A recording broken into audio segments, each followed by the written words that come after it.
This is Counterpoint, and I'm your host, Tanya Allen.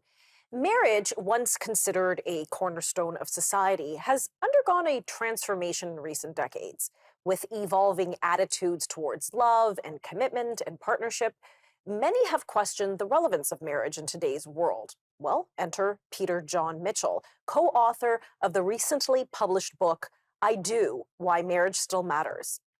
In a world where the traditional idea of marriage is increasingly being questioned, this book offers a thought provoking exploration of why this institution continues to hold significance.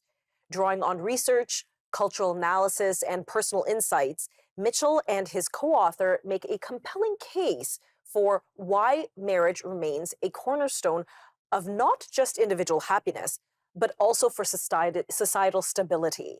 Today, we're honored to sit down with Peter Jon Mitchell, Cardis Family Program Director, to delve deeper into the powerful reasons behind why marriage still matters. Welcome, Peter, and thanks again for being here. Appreciate your time. Well, thanks for having me on. Really glad to be here. So, what compelled you to write this book? Why did you feel it was necessary now? Yeah, I think it's no secret that we've seen marriage declining over numerous decades in Canada and in North America. And we want to raise the question, does marriage still matter? Should we be concerned that marriage rates are declining, that people that do marry tend to get to marriage at older ages? And so we've written this concise primer to really raise that question, does marriage still matter? And it really is based on some of the things that we've seen in society and some of the attitudes that we've seen around marriage. So, for example, we've looked at a lot of polling data over the last 2 decades. And when young people are asked about how they feel about marriage, they're generally pretty positive about it.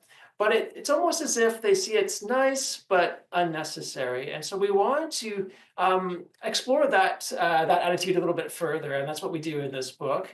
And certainly, I think where we come down is really seeing that many people in our culture, I think, have misunderstood what marriage is really about. It's primarily see it as a private relationship that's really about my individual happiness and my personal fulfillment. And it really a relationship in which I am sort of the primary actor and this partner needs to meet my needs. And so it becomes very individualistic, very privatized. But in fact, while marriage can certainly lead to a fulfilling life, and we certainly show the data to support that, marriage is more than just this personal private relationship. It actually has a public function as well. And so we explore that through the book as well, looking at social science data, as you suggested, and looking at some personal stories as well.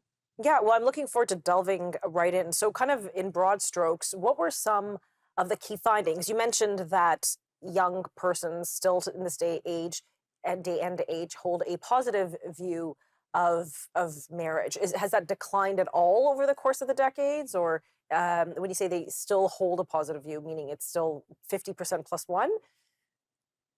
I think what you see is that majority of Canadians and young adults would say that marriage is part of a positive experience of family life. But is it necessary for family life? Is it a necessary way to organize your life around having children? And certainly, we would argue in the book that not everyone needs to get married, but I think everyone does need to understand why marriage still matters and why we engage in this social institution. And I think with social norms, with things that we practice over time, over a long period of time, we kind of do them out of rote, and we kind of forget the meaning of why we would engage in this institution. And so we differentiate in the book.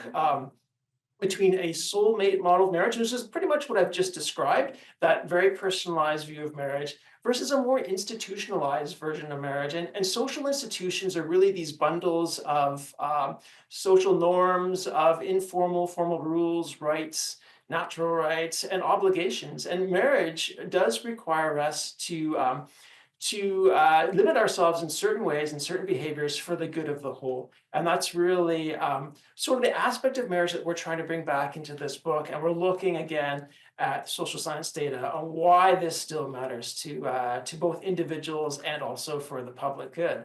Yeah, no, that's a fascinating takeaway, and we can delve into that more after a commercial. But I do recall we all know somebody who, it is often said, oh, don't worry, wait till they get married. It'll help mature them or it'll straighten them out. It'll set things in order. Anyhow, we will discuss this in just a few moments.